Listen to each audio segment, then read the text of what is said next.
So it has come to my attention recently that all my complaining about Transformers exclusive figures has probably started to annoy a good portion of the people who watch this channel. But today, I swear to you, I'm going to add something new and nuanced to the conversation.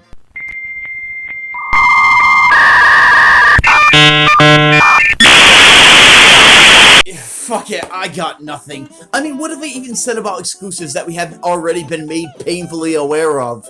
I could go on an ear-scraping tirade about how Hasbro constantly strikes deals for their exclusive figures with companies that don't give a shit about selling them, or how stupid it is that Walgreens, a friggin' pharmacy, has 2 exclusive figures out there that I desperately want that are so scarce that they don't fucking exist.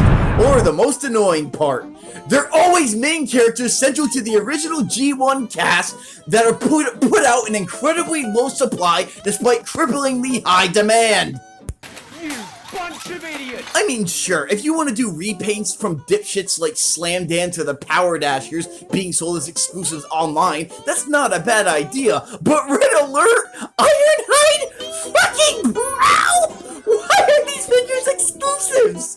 But the one that pissed me off the most was Cosmos, because he is baby and I must protect him, but also, he's a 1 per case figure from a line of exclusives from one of the worst exclusive distributors in the United States of America!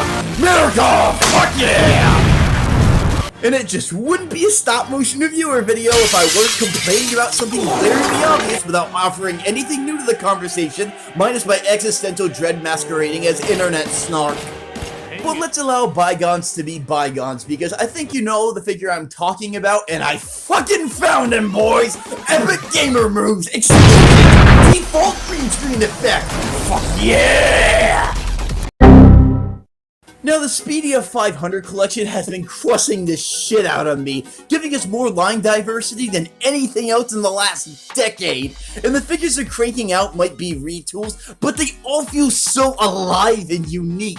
I mean, we have representation from G1, G2, Diaclone, Cybertron, RID 2001, and for the first time in fucking history, faithful recreations of the fucking IDW universe. I've never been a completionist of exclusive lines because I don't want to encourage Hasbro to keep doing this shit, but I think this is the first line I might honestly think is a must-complete line. But Cosmos is one of those figures that stood out the most to me, and I think the reason for it is that Cosmos as a character takes the whole concept of Transformers, knocks it on his ass, and just says, nah, fuck you fam, I'm gonna be myself, in the most adorably stupid way possible. I mean, he's an alien robot whose primary disguise is a fucking alien UFO. Subtlety, what's that? And this new Speedia 500 figure encapsulates this lovable dipshit energy perfectly. Yes, sir, this glorified flying game show buzzer is gorgeously painted in a pattern of lime green, dark green, and silver, with the top layer having sculpted mechanical details accurate to the original toy. From the gorgeous shiny silver with the perfectly painted Autobot logo, Hasbro really knocked it out of the ballpark for a figure with such a simple paint scheme, and I absolutely love it when a figure homages stickered on details by sculpting them into the figure, and this cylindrical, circular, spinning, stupid mobile is the perfect representation of his G1 alt mode. Sure, we've had attempts in the past that have kicked all kinds of ass, but come on, man. Tell me you wouldn't see this at a sketchy tourist attraction near Area 51 or some rundown playground and go tell me that you wouldn't pretend to hide inside of it. It's only appropriate since Hasbro's ass-probing our wallets by releasing so many goddamn gorgeous figures. Yeah, fuck around and find out, kid! And the transformation on this figure is, out of this world. Bitch! Bitch!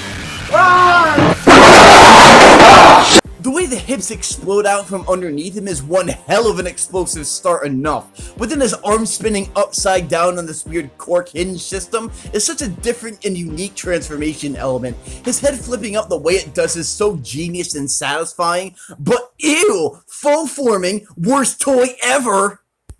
And the robot mode you get at the end of it, and I cannot stress this enough, is baby.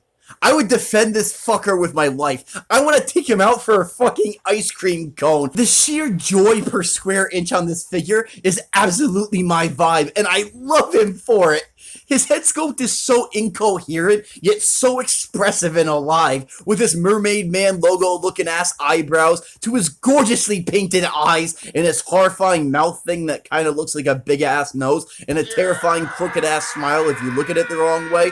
This guy is full of chunk and pomp.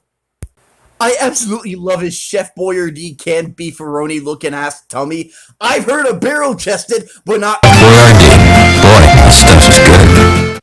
But his shape does kind of leave him with some limited articulation, and if you're looking for him to move like a ballerina, yeah, you ain't gonna get that out of this one.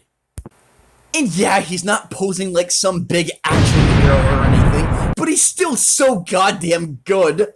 I just wish the majority of the chunk in his arms wasn't lies, because what the fuck is this? I mean, as much as I love the figure, with the degree of exclusivity he has, I feel like they could have at least filled out the gaping hollowness a little bit. These arms are more empty than I promised to finish my God Jinrai review, and I hate to say it, but out of the entire Speedia 500 collection, this one is by far the most hollow and cheaply made. These shoulder hinges are so loose I can't even animate his right arm because they just flop dongs all over the place. And they're on attachments that really sketch me out. I don't want to try fixing it with glue or floor polish and risk having it get stuck and then having to break it to fix it. His backpack's been a complaining point for some, but mild imperfections like that really don't bother me that much. I mean, it's not sticking off his ass end like a friggin' Pixar mom. I totally didn't steal that from Theo Adams' review or anything. So he might be hollow in a few places and feel like he is definitely the most cheaply built out of the line, but something about the sheer novelty of having a fully fleshed out, dipshit looking G1 style Cosmos in my collection is absolutely spectacular. I needed this figure in my life sooner rather than later, and I regret nothing about this purchase. He is pure goddamn love and joy, and I can't say a whole lot against that. This figure is legitimately perfect, and we needed him more than he needed us. It's probably why he won't fucking show up anywhere ever again.